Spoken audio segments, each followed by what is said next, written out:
Hey, fellow golfers, this is Robby from Best Ball. One of the most popular names in the golf accessory market today is Western Birch.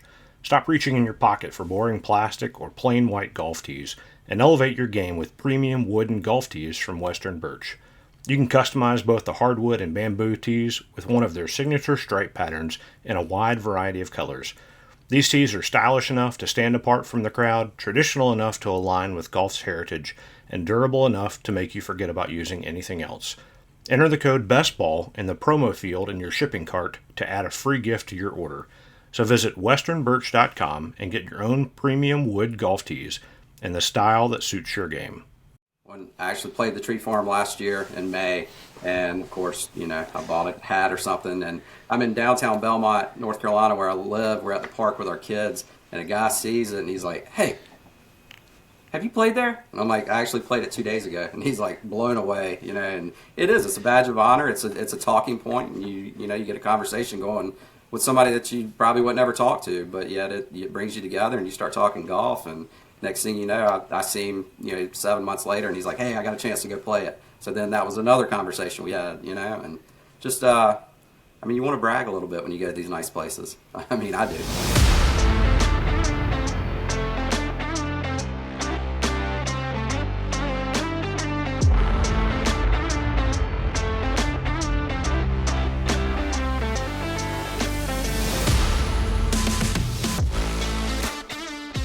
Hey, ladies and gentlemen, welcome to another episode of the Whole Story Podcast. Robby and Jonathan here, and we are joined today. We're wearing our Imperial hats, and right. We went and made sure we had some Imperial hats on. We have Alan Hyman. So Alan, originally from Florence, South Carolina, now lives outside of Charlotte. Alan is the Western Carolinas sales guy for Imperial and other brands as well. But wanted to give a little congratulations. I saw something that Alan was recognized as the 2023 Imperial Salesperson of the Year recently at the PGA show. So Nice. One, congratulations, but two, Alan, welcome to the Whole Story Podcast. Thank you guys for having me on. I'm excited to be here. Yes. A lot of fun. As fellow salespeople, that's not a small feat, dude. No. I'm very humbled by it. It's just a really cool to be honored with that. This will be my third year with the company, so I don't know if I've grown too fast or what, but we'll see. It's fun. It's been exciting. I really enjoy doing it. As a former golf professional for many years, I always had a lot of fun designing logos or trying to think outside of the box and come up with something different for our membership. And now I get to do that with a lot of my section friends that I kind of help them with their business. So it's been fun. So take us back, I guess. You mentioned professional, but let's go farther back. How did you first get started with this game of golf? I was a huge baseball player growing up, and then when I was around 15, my parents kind of said, "All right, you got your driver's license for days and for the daytime, so you probably want to get a job." So there was this little par 3 course in Florence, South Carolina. It's not there anymore, but we used to hang out there all the time, being freshmen in high school and stuff, and they needed somebody to pick range balls. So I threw my hand up and said, "Hey, I like golf. I need to get better." So he said, "Look, you can play as much free golf as you want to out here. You just got to be here at 6 a.m. to pick range balls." I said, "Okay." So that's kind of how it started. They had a golf professional there on staff who gave lessons on the driving range, things like that. But it was just a fun little municipal par 3 golf course that it was lighted. So at night we'd get our friends and take 5 clubs and go just wear it out until I had to be home before 10 a.m. or 10 p.m. for curfew. But that's where it all started. And then I don't know, I fell in love with the game. My dad played a little bit growing up, but he was never serious or anything about it. So my cousin, who I grew up with, was like a brother to me. He and I played baseball together just, all through our lives. And then we kind of found golf as another direction to go. And so both of us just would wear out the par 3. And then that grew into, getting into playing, full courses and things like that. So. And you said you then shifted and ended up being a professional. A club professional, yep. And that, that was a lot of fun. Going through the PGA program, taking the player ability test. That was, I'll be honest. I mean, I was never the best player, but I mean, I did end up passing my PAT after 7 times. But you just stay at it and get better. And but it was a lot of fun. And then we started out, my wife and I, in Pawleys Island area down there. Worked at a couple clubs there before she decided to go to law school in Charlotte, and so that's what brought us here.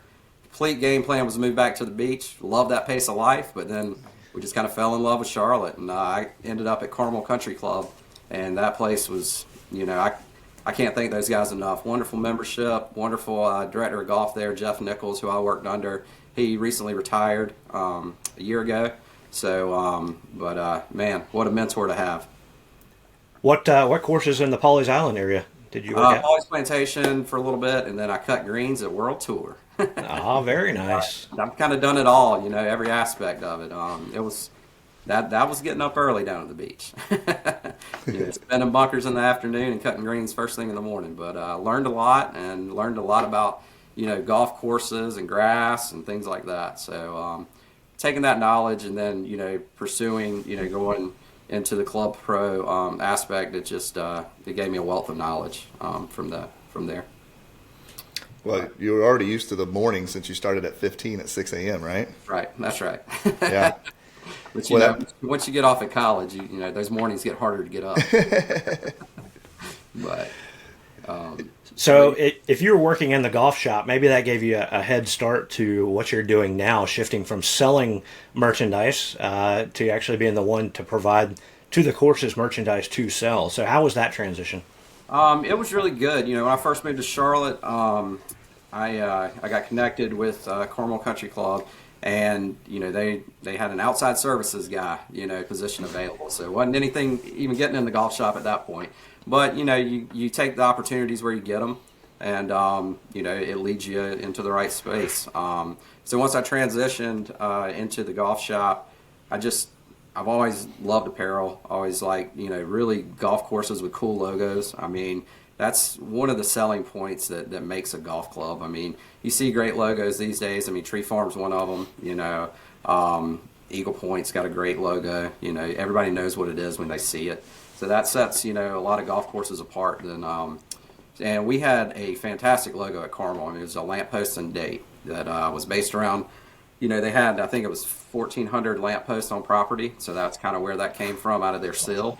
And we took advantage of it and got the sizing just right, and it really turned that place into a selling machine. Not only being 36 holes and a great membership that supported it, but it was a lot of fun. And then you get that core logo, and then you start looking at patches. You start looking at different decoration designs where they're it's a 3D insignia or a kind of a rubber patch design, or retro patches where you can do script and all kinds of different things. But we were lucky. We had a nice size shop there. We had it's having a hat display. I've learned in this, on being on this side in golf shops, is crucial, because you can send everybody over there and see what you got, and you can set it up perfect with colors, different styles, different things. And some golf courses think that one logo is what we need, that's it. But you can really venture out and do some name drops and some really nice things to increase your profit margins. But, yeah, and it's the first place you walk to whenever you walk into a pro shop, right? Yeah. You come in, you got to figure out where the desk is so you can check in. But somewhere along the way, if they've done it right, you're walking past all their merchandise, figuring out, do I really need another 3/4 zip? How many hats will my wife allow me to hide underneath the bed? Those types of things, right? Exactly. I don't know if I can bring another white hat into this house. I still sneak one in every time I can. But it's business. That's it. That's right.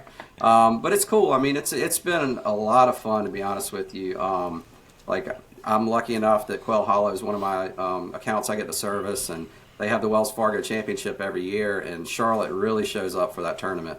And so, I'm looking at I look at people and I'm like, hey, don't think I'm weird. I'm just checking out your hat. I want to see what that logo is. I want to see what, I stand there, kind of as it's a feeding frenzy at the hat wall during the tournament, and I'll just talk to folks. I'm like, hey, what makes you pick that hat over this hat? Or, just get some insight for ones that, don't mind sharing. But I think it's good.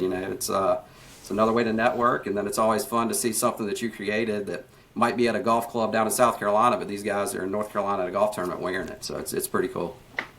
So what is it? That's a great question. You standing there asking people what they like, what they don't like. What maybe is the trend now, or things that stand out now that people are looking for or are attracted to in a golf logo? Man, golf logo, I think you've got your guys who, you know, they want to stand out. They want somebody to recognize what they're wearing on their head. So you might see somebody with a chain stitch, you know, from, you know, where it's got, you know, say just CLT, and then it's got the Wells Fargo logo on the side, or you've got, you know, somewhere, you know, like Dormy Club, they've got a nice chain stitch just kind of in your face and jumps out. It's, says Dormy across the front. And then you've got kind of your more traditional guys that are classic. They just want it simple and tight and small, which I've found is, you know, you've got two different avenues for that. You got large logos that your guys that really want to be seen, the golfing space, and then you've got guys that are more traditional that just want a dad hat and just want a clean logo. But I think rope hats, you know, that's usually the first thing to go at golf tournaments that I've seen, and in golf shops. You know, I do a lot of business up in the mountains of Western North Carolina, and it's, you know, you wouldn't think that some of these conservative clubs, but they will get outside of the box now, and it's really neat to see. How involved are you in the process of helping them do designs? Like, what kind of feedback are you giving into, obviously, the styles, but are you actually working with the logo design and the whole entire process? Yep, we have a great graphics team Nice. and art department with Imperial. I really can't say enough good things about them. They work their tails off. I mean, they really do. And to see, you know, where I can take an idea and put it on paper to them and give them kind of examples, and to see they make it come to life is really neat. One thing we offered down at the PGA show in Orlando was graphic design appointments for 30 minutes. And so I actually had the buyers sit there with me with a graphic artist, and, you know, we're like, all right, we got a clean slate, let's have some fun. Yeah. And, you know, it really kind of blew these guys away. They were like, man, this is really neat to see it come to life, you know, from what our ideas were. Or we start with templates too. I mean, we have a wide array. You know, we're not just a hat company anymore. We're a decoration company now. We just happen to make really good hats and T-shirts, and we're getting into a little bit of fleece and hoodies now too. So that's cool and exciting to see different categories. And we bought JT Spencer about a year and a half ago. So JT Spencer made belts for Peter Millar. So we now make belts for Peter Millar accounts and then Imperial accounts as well. So, but I like to really dive in and get in there with the graphic artist and pay attention, because I mean that it's the little details that you find guys just, you know, that's what sets apart, you know, just a core logo hat versus a really cool design. What kind of shifts have you seen, say, in the last 5 to 10 years? Because you've been involved in the golf world on both sides now. Right. What's the next thing coming in terms of design, logos, or is it more going back to retro? That's the thing, is that if you've got the space to do it, I mean, you can do a nice collection of 48 hats, 72 hats, and mix it up where you got core logos and some colors, and then you've got, you know, retro patches, you got a name drop, you got things like that where you can really, you know, focus in on your membership or guys that are guests at the club that are buying hats that, you know, you can service all markets and all taste. You don't have to just stick in one area anymore.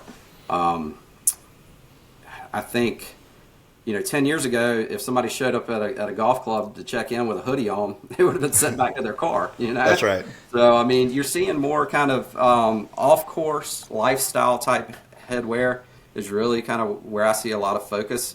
But then you've got a guy that, you know, maybe he's not going to buy that fully cotton hat to go wear on the golf shop, but he'll wear it when he's at the football game or he's out at his kid's soccer practice or something like that, you know?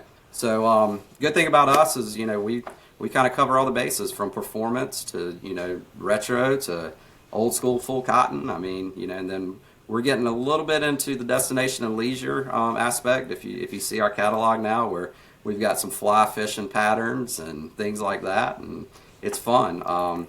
We've had a good success rate on booking this for pre-books for the spring in the mountain areas, especially with, you know, kind of some different logos, but focused around fly fishing and stuff like that. So, Well, I know one of the we're friends with Seth McWhorter, had him on our podcast before, and I know Imperial has, I think, even a section of designs that he's done that you guys put on it. But we talked with him, and it's kind of, you talk about wearing a golf course hat to a game or out somewhere. It's kind of that badge of honor, or hey, let me brag a little bit about where I've been, maybe where I've played. Do you see that as part of the I want to buy that logo or that merchandise item because I want to tell my friends or show my friends where I've been? Yeah, it's funny you mentioned that. When I actually played the Tree Farm last year in May, and of course, I bought a hat or something, and I'm in downtown Belmont, North Carolina, where I live. We're at the park with our kids, and a guy sees it, and he's like, "Hey, have you played there?" And I'm like, "I actually played it 2 days ago," and he's like blown away, and it's a badge of honor. It's a talking point, and you get a conversation going with somebody that you probably would never talk to, but yet it brings you together, and you start talking golf, and next thing you know, I see him 7 months later, and he's like, "Hey, I got a chance to go play it." So then that was another conversation we had, and just you want to brag a little bit when you go to these nice places. I mean, I do. Yeah, I was at a men's event at our church last week. I didn't get a chance to talk to this guy, but I look across and obviously talking golf and paying attention to logos and stuff. I see he has a quarter zip on with the Sand Valley logo, and I'm like, holy cow, like we're in South Carolina. He's got that. Like, I need to go make my way over and talk to him. But yeah, it's a kind of a badge of honor of look what I've done, look where I've been. Yep. And then it's also, like Old Barnwell Take, for instance. Not a ton of people know about it, but it's a great golf course down there, and outside of Aiken too. And people are starting to recognize that logo. So there we go. There we go. We just got to play that. I guess it's been a couple months now, maybe 2 months. Yeah. You talk about, though, people wanting to show off where they played. I've got a buddy of mine. I remember where I was. I was like, "Hey, I got this really cool vest. Are you interested?" He goes, "I only wear stuff that I've played the course." Right. Like, he's got a hard set rule. Yep. No matter what the logo looks like or whatever it might be, he's never going to do it unless he's played it. So, well, give him an Augusta National logo. I bet he'll wear it. You know what? I bet he doesn't. I'm talking about Kirsch. Okay. I'm wondering, although he's attended, so maybe if he's attended, he's willing to Right. go off that one. No, I got you. No, I see that too.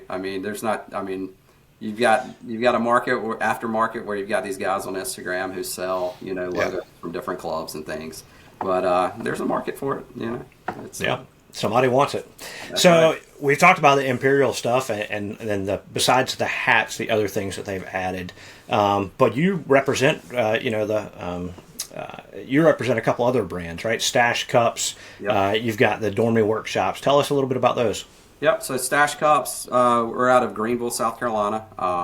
Warehouse, do all of our design there. It fits into what I do really well because of the customization aspect of everything. We've gone from 3 cups to now we do sippy cups for kids. We do, little Hudson style cups that kind of mimic a Stanley, with a handle, because that's the rage right now. But, we're growing. We're starting to get out west with some reps and hiring out there. But the company, being from South Carolina, that holds a lot of weight, and the customization aspect of it really is a blank slate, man. It starts out as a stainless steel cup, and we use a 3D printing machine or a printing machine that spins it around, puts seamless designs on it, and it's really taken off. So we can do any kind of special event, from member guest aspects to ladies events to just about anything. Corporate stuff. It really is a blank slate, and it pairs well. Dormy Workshop. So that's a head cover company out of Nova Scotia. They're making some waves now. The custom aspect of those guys create things that just, it blows your socks off. It really does. Guys up at Lake Toxaway, I think a year or two ago, a member was coming down the mountain to go to the golf shop, and there was a black bear holding onto the flag stick like this, shaking it, and he snapped the perfect picture that had the flag where you could see the logo and the bear like this. And so the pro goes in, Will Bartram, and he hands the picture to the guys with Dormy and is like, "Hey, can you recreate this into a head cover? I want to do a member logo with this." And they're like, "We're going to do one better. We're going to put hair on the bear." And so it ended up being one of the coolest pieces I've seen. And but those guys, I mean, they're just getting better and better, and they can do everything from a fully custom aspect like that to just your typical dancing, core kind of club logo stuff as well. What a great opportunity to work with some super creative folks, right? It is. It really is, man. I'm blown away with all three of those companies and what they can do. I mean, it's just fun to watch. You've created your own custom logo for your family yet? Nah, we're working on some stuff. And speaking of Seth, I mean, what a great guy he is. I've worked with him on a couple projects, and we're in the mix of working on some stuff now. And he really is a talented guy. I mean, but I'm sure you guys learned that, in your interview with him or whatnot. Yeah. What's crazy about it, he's so unassuming about it. Right, exactly. Like you talk to him and you're like, this guy's created some incredible pieces that's just recognizable right off the bat. Yep. And yet it doesn't come across that way at all. It's really cool. No, and it's neat, his styling too, because if you do see a logo from somewhere and he just has a style about his design that that's a McWhorter, Yeah. So. Yeah, it's been fun, but so kind of with the brands that you represent, you personally cover the Western Carolinas. You're kind of becoming a one-stop shop of courses or tournaments or whatever can come to you and get a number of things with those logos, I guess, put on it to resell or give away. Correct? Yep. It's a nice business that I'm building right now. It's you kind of want to be that way. You want to have some different channels, some different avenues that you can provide products for. And, my real game plan is to kind of be that, custom tournament gifting or shop, custom drops for folks to be able to contact and say, all right, well, we can put together a nice, spring element of these things and have that on your front table when you come into a golf shop. One thing when I was at Carmel, when I left, I was a director of retail at that point. Running the golf shop and the tennis shop, and it's when you walk into a great golf shop. I mean, anything from props to things of. We had an old typewriter, and I'll give the credit to my buddy Matt Conitzer over there. He was out at Bandon caddying for a number of years, but when he came to Carmel, he had some great ideas, and he was like, we need to have an old typewriter. We'll do an old school font, print it out every night, and have the guest names. So now when members come in with their guests, the first stop is that front table, and they're like, look at that, And so, I mean, it's a cool thing to see. And going into other golf shops, it's awesome to always kind of look and see what other people are doing. There are wonderful merchandisers in this section. I mean, they really are. And you can always kind of borrow, per se, from other ideas and help each other out. Well, if there was ever a place that you're going to find someone who's passionate about it, right?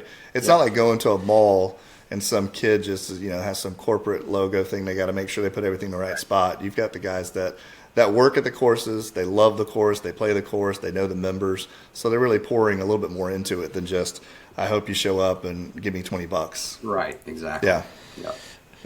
Well, you and I talked the other day. You're having to learn a little bit about a new sport or something that's really catching fire, right? Have you haven't hurt yourself playing pickleball yet, have you?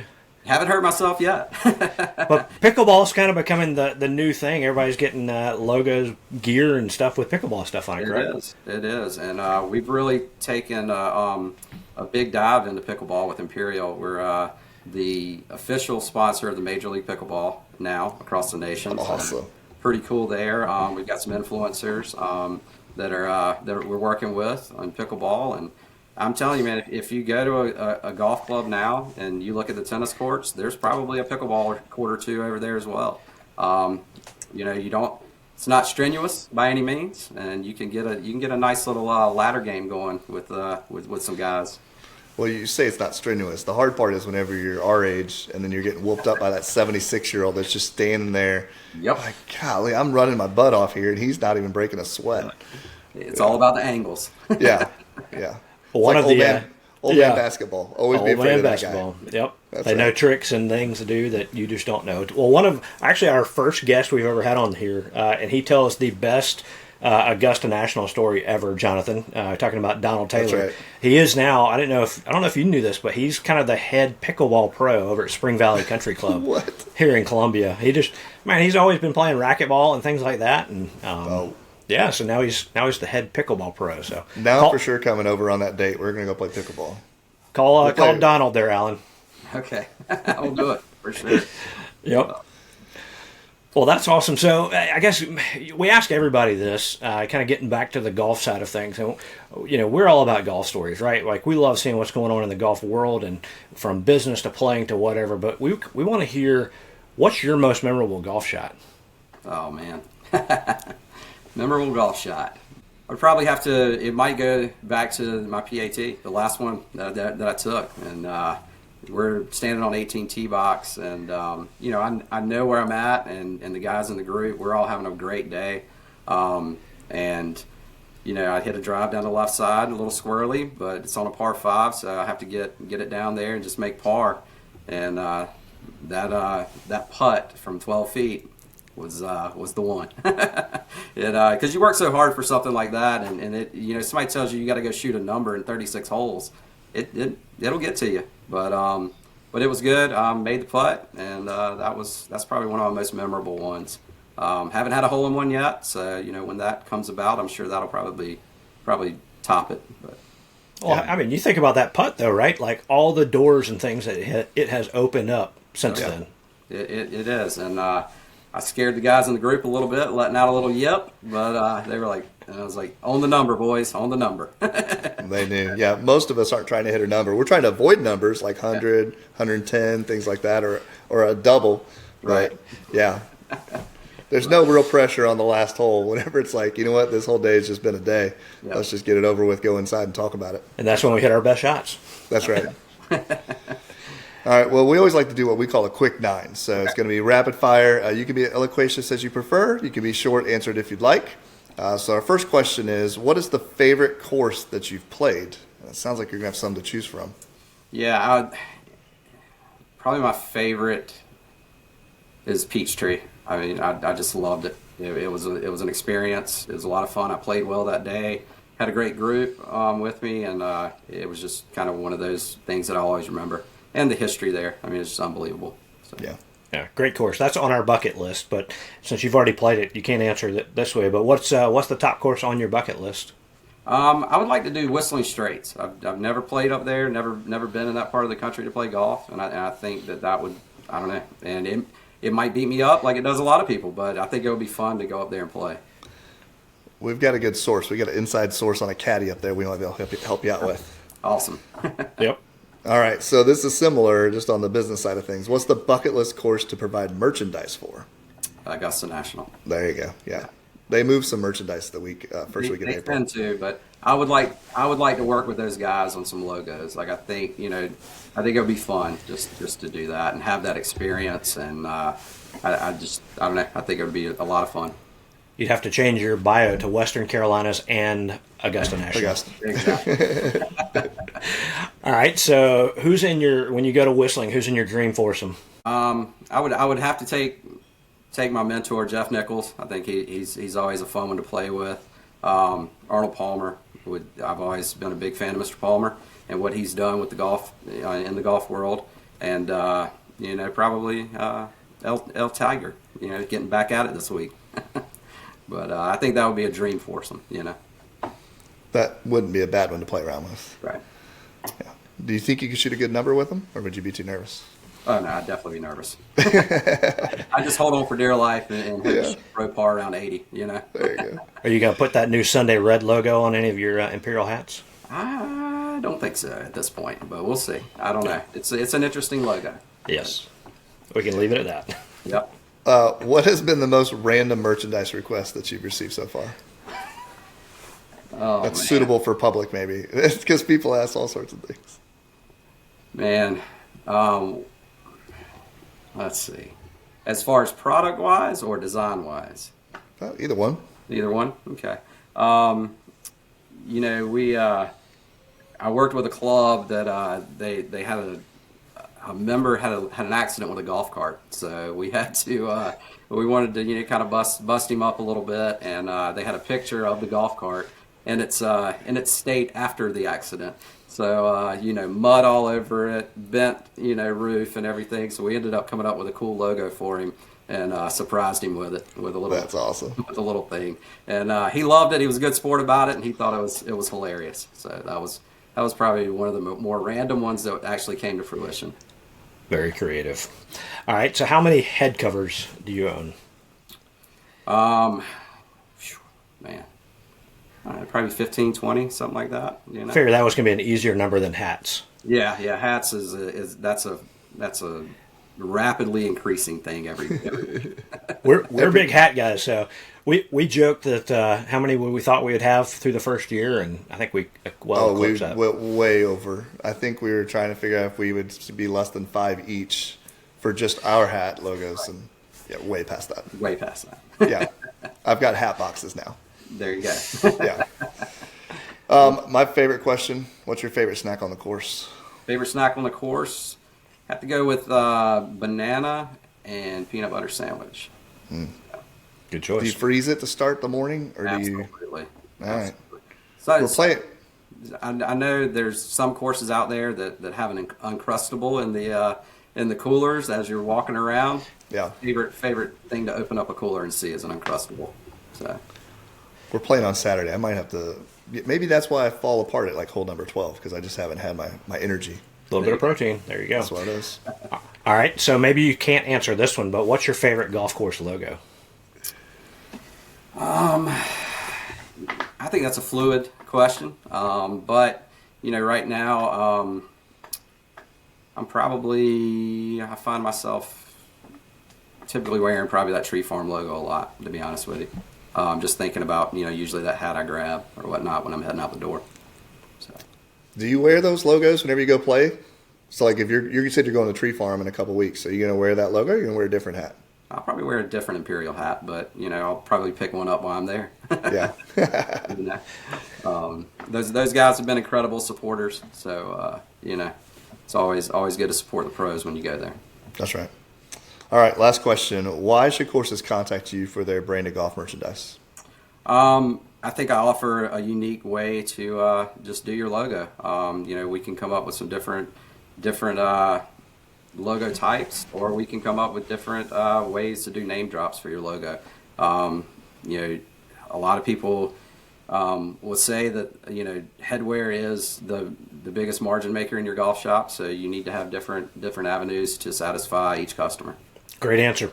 Again, Alan, this has been a lot of fun. Go check out HymanGolf.com for all your logoed stuff. You can get Imperial, Stash Cups, Dormy Workshop, and more. So for our listener from Augusta National, give Alan a call.